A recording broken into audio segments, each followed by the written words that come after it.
I never thought I would live long enough to see my own daughter stand by while her husband sold the very house where I raised her. My name is Eleanor, but most people just call me Grandma Ellie. I'm 64 years old, and my whole life has been about family. I grew up poor, worked 2 jobs most of my life, and together with my late husband, I managed to buy a little brick house in a quiet neighborhood. It wasn't much, but it was ours. That house held every memory. The height marks on the doorframe where we measured my daughter Sophie growing. The garden where my husband planted roses for me each spring. The kitchen where we laughed even on nights when dinner was just beans and rice. When my husband passed away, I held on to that house like it was my last piece of him. But grief is a heavy thing. I started to struggle with the bills and repairs. That's when Sophie and her husband Mark said, "Mom, come stay with us for a while. We'll help you out." I thought it was kindness. I thought they cared, but kindness has a way of showing its real face when money is involved. Mark was charming at first, always smiling, always offering to handle things. He said he'd take care of my paperwork, my bills, even the property tax notices that scared me half to death. I trusted him. I wanted to believe Sophie had chosen a good man. Then one Sunday afternoon, I came back from church to find strangers walking through my house. A man with a clipboard, a couple taking pictures, a child running across the living room I had built with my own hands. "Excuse me?" I asked, my voice shaking. "Oh," the man said, "we're here to see the house. It's listed for sale." My knees went weak. Listed for sale? By who? I rushed to Sophie and Mark's place, demanding answers. That's when Mark told me, as casually as if he were talking about the weather, "Relax, Ellie. The house is in your name, but you signed the power of attorney papers. I handled the sale. You'll get a small portion after debts. Honestly, you should thank me. You couldn't keep up with it anyway." I felt like the air had been punched out of me. My Sophie, she didn't say a word. She just stood there, eyes down, letting him explain how he had sold the only thing I had left. My home, my memories.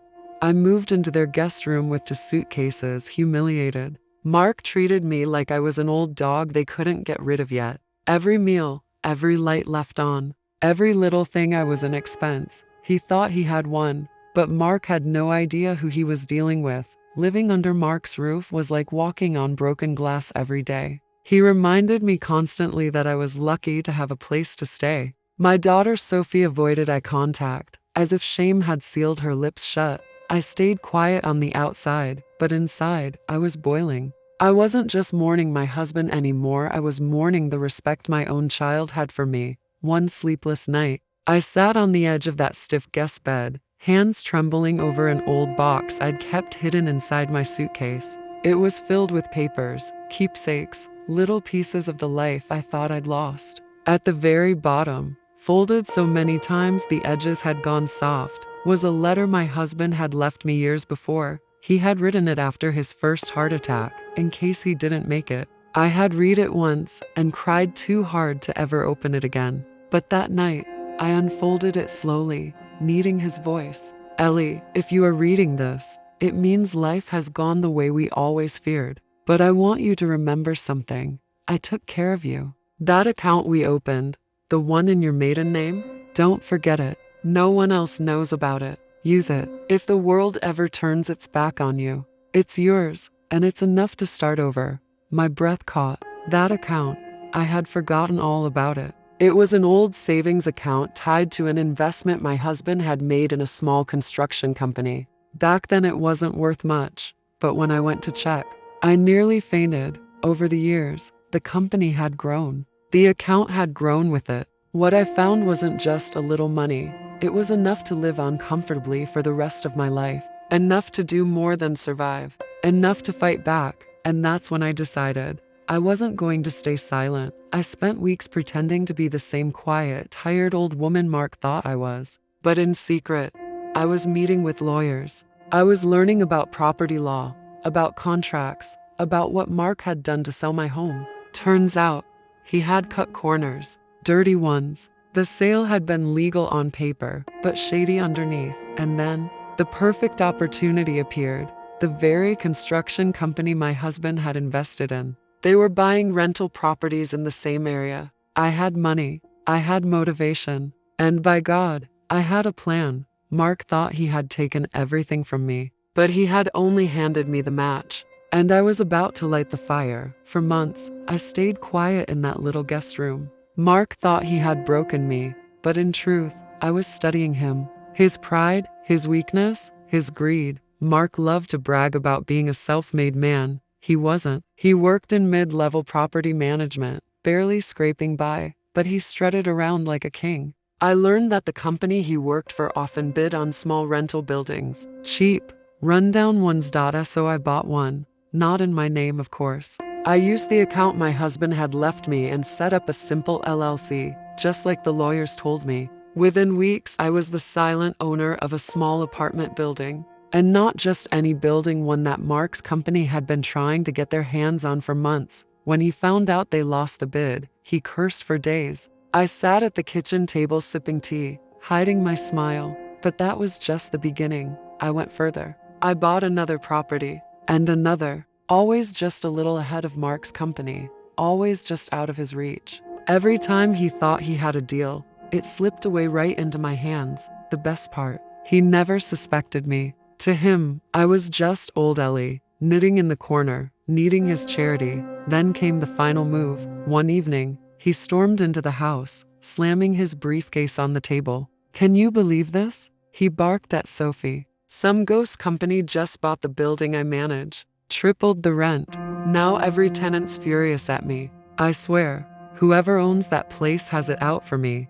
That building? His building? The one making his life miserable? Mine. I sat there stirring my tea, heart pounding with the sweetest kind of satisfaction. He had no idea the ghost haunting him was the very woman he thought he had destroyed. Weeks later, his company held a mandatory meeting with the new owner of the property. He walked in ready to argue, to fight, to demand answers. And there I was. I'll never forget the look on his face when I stood at the front of the room in a simple blazer. Hair neat, voice calm.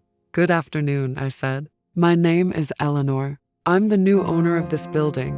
He turned white as chalk. His mouth opened, but no words came. The room went silent, except for the sound of my own heart beating steady and strong. "This property," I continued, "will be run fairly, legally, and with respect for tenants. Rent will match the market rate, and repairs will be handled promptly. If you have concerns, you may speak to me directly." Mark sputtered. You can't be serious. This is insane." I met his eyes, the same eyes that had once looked at me like I was nothing. And I said, calmly, "It's just business." The room erupted in whispers. Mark's voice shook as he tried to argue, but no one listened. His power was gone. I didn't yell. I didn't gloat. I didn't need to. He knew. Sophie knew. Everyone knew. The woman he had kicked down had risen higher than he could ever reach. After that meeting, Mark was never the same.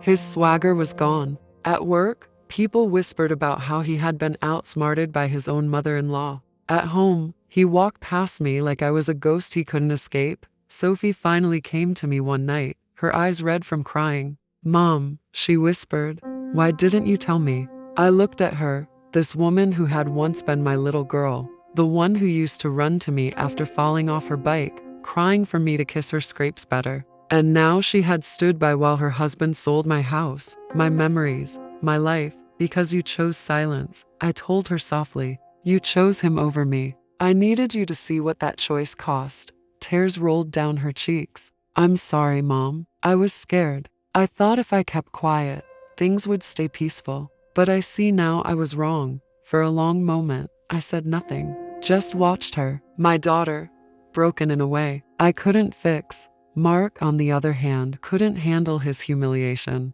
He started drinking more, snapping at Sophie, losing control at work. Within months, he was fired. And when he lost his job, he lost his power. Sophie left him not long after. She showed up at my apartment with a single suitcase and hollow eyes. "I don't expect forgiveness," she said, her voice trembling. "I just don't want to lose you too." I hesitated. Part of me wanted to shut the door, to let her feel the same cold I had felt when she turned me away. But then I remembered something my husband used to say, "Revenge gives you fire. Forgiveness gives you peace." I opened the door wider. "Come in, Sophie," I said. "We'll see where this road takes us." We weren't fixed in a night. Wounds like ours take years to heal, if they ever do. But little by little, she tried. She cooked with me again. She sat on the porch and listened to my stories. Sometimes she just cried, and I let her. As for Mark, he vanished into the mess he created. I didn't chase him. I didn't need to. He would carry the weight of his choices forever. Me. I rebuilt my life. I kept my properties, not to be rich, but to be secure. I even donated part of my earnings to a women's shelter, because I knew what it felt like to stand on the curb with nowhere to go. And sometimes, late at night, I sat on my porch swing with a cup of tea, thinking about the girl I used to be, the one who thought family meant unconditional love. Now I knew better. Love is a choice. Respect is a choice. And when people choose to betray you, you can either break or rise. They thought they erased me, but I became unforgettable. And that was my story. A story of betrayal, a story of revenge, but also a story of strength. I learned something important. When people try to erase you, don't give them the power. Stand up, rise again, and show them you were never weak. Now I live my life on my own terms, peaceful, stronger, and unforgettable. Thank you for listening to my story. If you felt my pain, or if my journey touched your heart, please give this video a like. Don't forget to subscribe to this channel so you never miss the next story, and tell me in the comments, what would you have done if someone betrayed you like this? Your voice matters, your story matters, and maybe your story will be the next one I share here. Thank you for listening to this story. Life is full of lessons, some painful, some powerful, but every story has something to teach us. If this touched your heart, please give the video a like. And don't forget to subscribe to Grandma Playhouse so you never miss the next story. Now I'd love to hear from you. Share your thoughts in the comments below. What would you have done in this situation? Remember, your story matters, your voice matters, and one day, it might be the next story we share here.